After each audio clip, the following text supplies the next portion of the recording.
Well, here we turn our attention in this video to a discussion of Plato. You'll notice that this is referred to as Weekly Unit 4B, Plato, Part 1. And that will become clearer as we go through this video that there is a great deal of material in this particular weekly unit. And to help us make our way through that amount of material and help you to stay focused and follow along, I have prepared this worksheet. You'll find it's attached down below in the weekly unit. It's entitled Plato Worksheet. I think that's the correct title down there for you.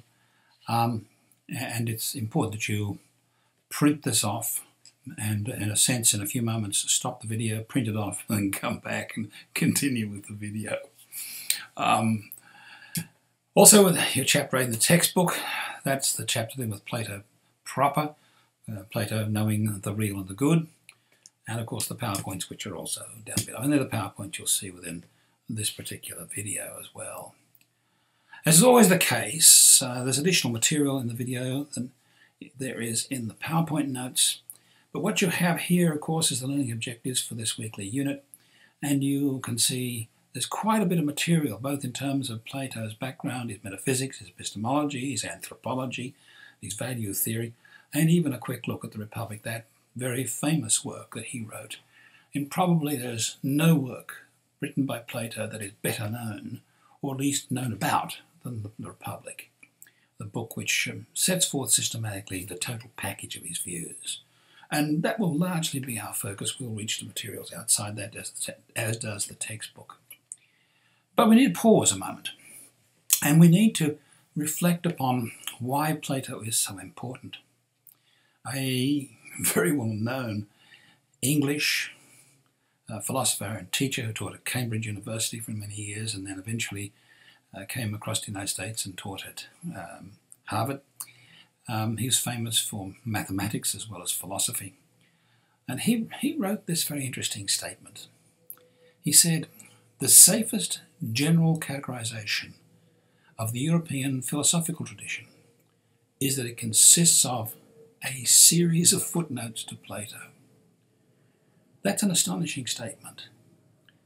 And in a few moments I will show you a clip of a number of current American academics reflecting on the place and the importance of Plato, and in particular the major work that he wrote, The Republic.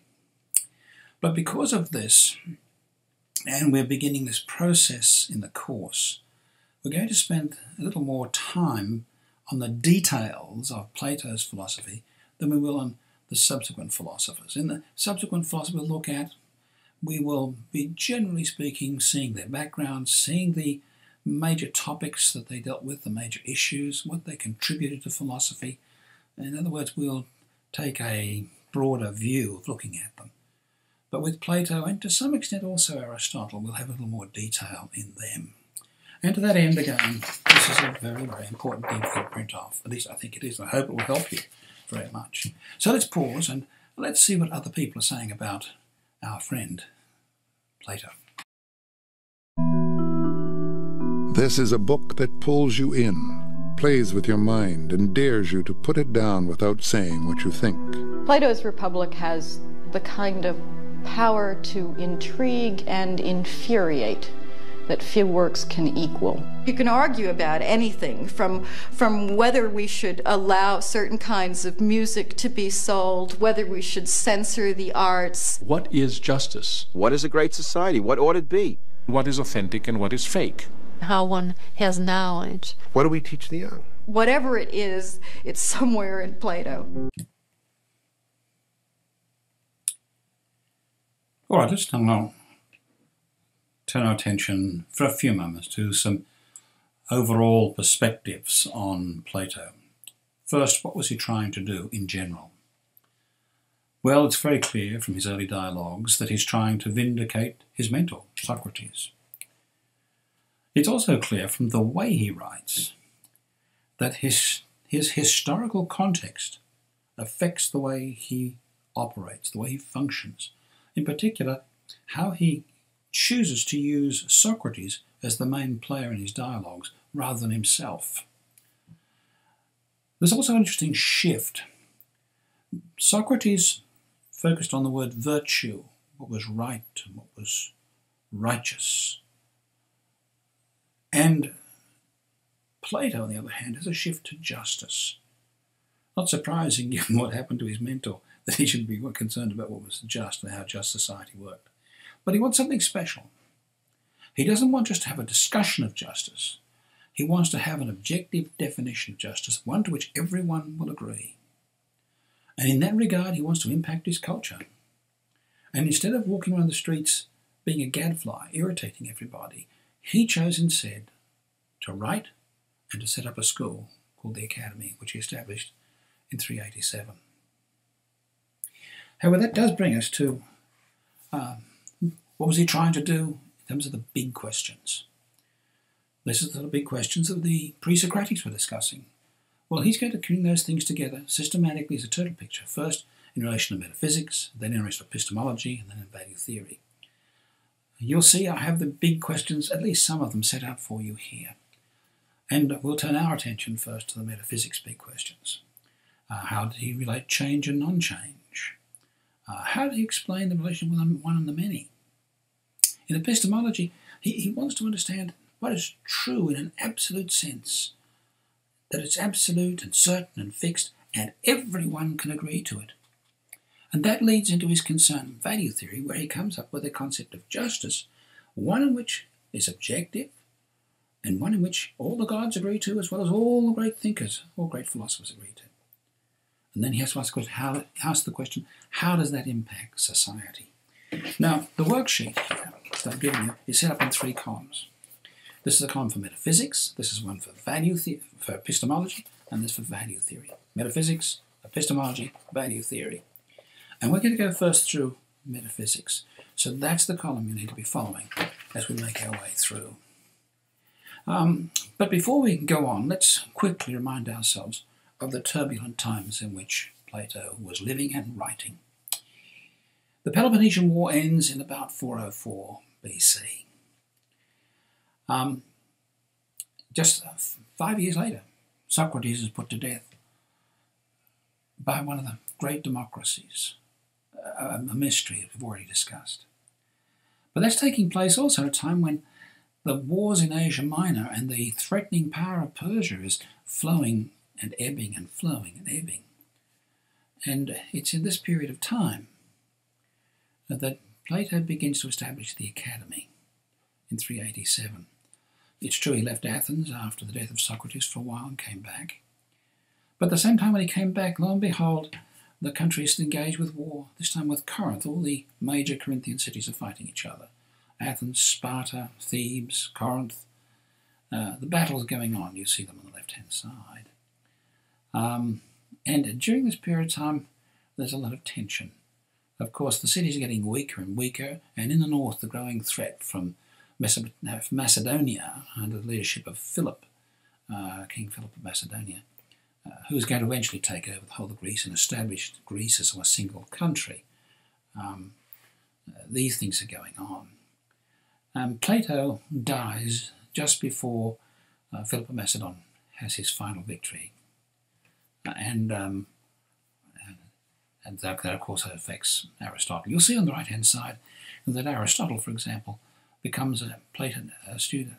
Aristotle becomes a student of Plato in 367 and stays with him till Plato's death. And there's a controversy after that because he does not select it as the leader. And we'll talk about when we come to Aristotle and more about that. And he eventually establishes his own school. You've got the dates there. You can see them for yourselves. You can also look at this slide and look into his biography. It's interesting his aristocratic background he comes from. He's certainly well situated. And his family were very much involved in leadership. They were indeed part of the tyranny of the 30, something which horrified him and Socrates. And I think one of the factors which prevented Plato ever really going into politics. Plato never married, and you can see the other details. His sojourn in Syracuse, when he was invited to tutor King Dionysius II, was not exactly a glowing success. But his time in Athens was. Well, that brings us now to the first of these big questions. How to explain the existence of both change and non-change that we see in the cosmos around us, we see in the human life, we see in animals, we see in objects. What Plato does is he wants to say, with equal affirmation, that change is real, and it takes place in objects, and objects are real, but he wants to also say that behind every object is an invisible form which provides continuity and identity of that form. In other words, he wants to say that change and non-change are equally real, and they're taking place in the same sphere, but they're two realities that are mystically connected. One visible, objects, one invisible, forms, at least invisible to the human eye. And he wants to affirm both of those. So let's just summarize what he's saying here. Non-change, forms. These form the essence of an object in the world. The object changes, but the form that's the essence of that object doesn't change. And what he goes on to say is that forms exist in the world of pure being. That is, they exist, but they have no physical existence. They manifest themselves inside or through physical objects in the real world. And as far as objects are concerned, Plato ascribes to objects in the world of human experience a state of being, a state of constantly becoming, changing, becoming. And that's an interesting contrast. The world of being, the world of becoming. The world of forms, being. The world of objects, the world of becoming. Let's try and see how this works out. This is an example. How to relate change and non-change? Well, we have an object, a human being. And that human being has a bodily manifestation, an objective, the object called the body. But that body changes. It begins existence, a cute little baby. Then it becomes a teenager, yuckety-poo. And then it becomes an adult, theoretically mature. And then the hair falls out. I left that picture out. But the essence or the form of the person, the soul, remember, we've seen before in the previous videos that in Greek thinking, the soul and the mind are interchangeable. The essence of the person doesn't change, the soul. And that essence is soul. And so he sees himself explaining the relationship between change and non-change using forms and objects and the two worlds. Then he goes on to have to relate the one and the many. Now he's got two problems. He's created two worlds, the world of forms and the world of objects. So he's got to be able to explain how all the forms relate to each other in the world of forms and how that impacts the world of objects. But down here in the world of objects, he's got different objects. And many of them are in the same category. For example, human beings, or cats, or dogs, or horses. And so, first let's look at the world of objects. What you see in the diagram is that the object in the world is an imperfect copy of what's in the form. Because the only perfect form can be one that exists without a body. The one that exists in the world of forms. And you have another copy, copy 1, copy 2, of the same form.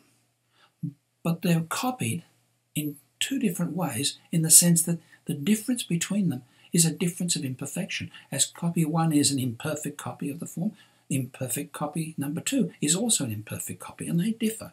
And Plato wants to say that the way you distinguish between objects in the real world, you separate out the one and the many, is by imperfection. You look at people, you look at things, how they differ is fundamentally how they differ from the form of the thing and how they relate to each other. By the way, this is an area where Aristotle was not impressed with Plato's arguments. One of the number of the ways in which Aristotle differs from Plato, and it's one of the reasons why Aristotle was not selected to be Plato's successor at the Academy. Well, let's go back and look at this issue of blended forms. Remember the world of forms. Well, if you have the form, how do you explain how they relate together? Well, there's only the conceptual higher forms that are pure forms, like the good, which encompasses all things that flow out of good, like wisdom and justice. They're good things. Beauty. But the forms that are going to be projected into the world, these are blended forms. They're made up of a primary form, which is their genus, if you will, and a secondary and accidental forms. Let's take an illustration. Here we have a black cat. A black cat has the singular form catness, as well as at least one other form, in this case, blackness. Could also have the form, for example, green-eyesness. I'm using the word ness here to talk about the form which is represented in the picture. So, in this way, Plato is trying to address the one and the many, how you relate the parts to the whole. Well, that brings us to a point where we should pause for a moment. Now, on the left-hand side of the screen, you will see what's often referred to as the upper level, the characteristics of form, and on the right-hand side, the characteristics of objects. In a sense, they're contrasted, because on the left-hand side, you have a form which is always eternal, the same in the past, the present, and the future. And on the right-hand side, you have an object, which is changeable and transient, and you see that that's the nature of objects in the world. You'll see that forms are objective, whereas objects in the world are subjective. They're objective in the sense that knowledge of objects exists outside the human mind. They're universally available to everybody. Whereas when we look at objects with our eyes, with our sensible objects, our senses, we perceive what they are. And they're going to say that that's not real knowledge. We'll come back to that when we come to epistemology. Well, forms are transcendent, they're everywhere, whereas objects are immanent. A cat is this one right here. They're intelligible. Forms are intelligible. You can know them. Only through the mind. You can't see them, but you can know them in the mind. Whereas sensible objects are things that you'll see through the senses. They're sensible. You can sense them and see them.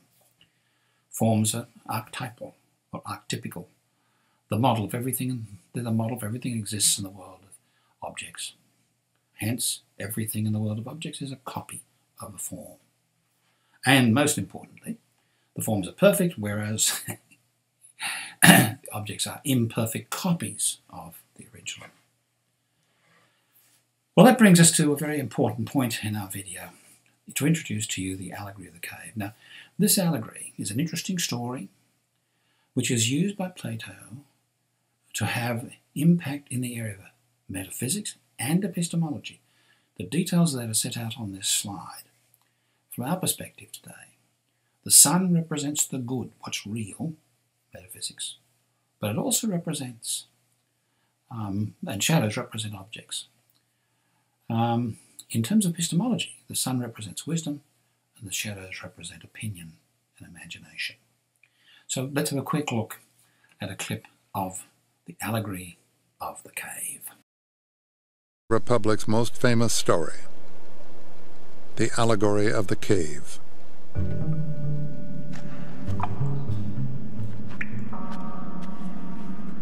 Imagine that this is the only world you've ever known. For as long as you can remember, you've been chained here, in this cave, watching the shadows dance on the wall in front of you.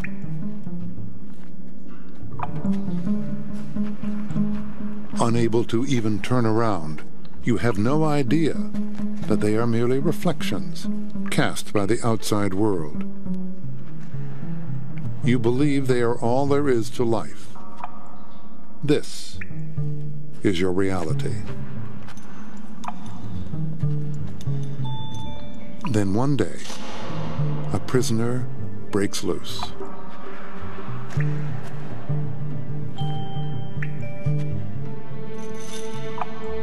Drawn to the light, he is almost blinded by his first sight of the sun. But little by little, he is able to open his eyes and see the world beyond the cave. Are his fellow prisoners thrilled to learn that the real world is out there? Not exactly. Plato ends the story by saying that they would tear the enlightened one limb from limb if they could break their chains. He has challenged everything they believe in. Of course, once you've seen the light, it's hard to go back. As Socrates discovered, it's a lonely job being the bearer of new ideas. All right, back now to this summary document that you see in the PowerPoint notes. This diagram will help you put together Plato's overall system. Again, you'll see a metaphysics column, epistemology column, value theory column. You can see the higher forms under metaphysics and then the lower forms.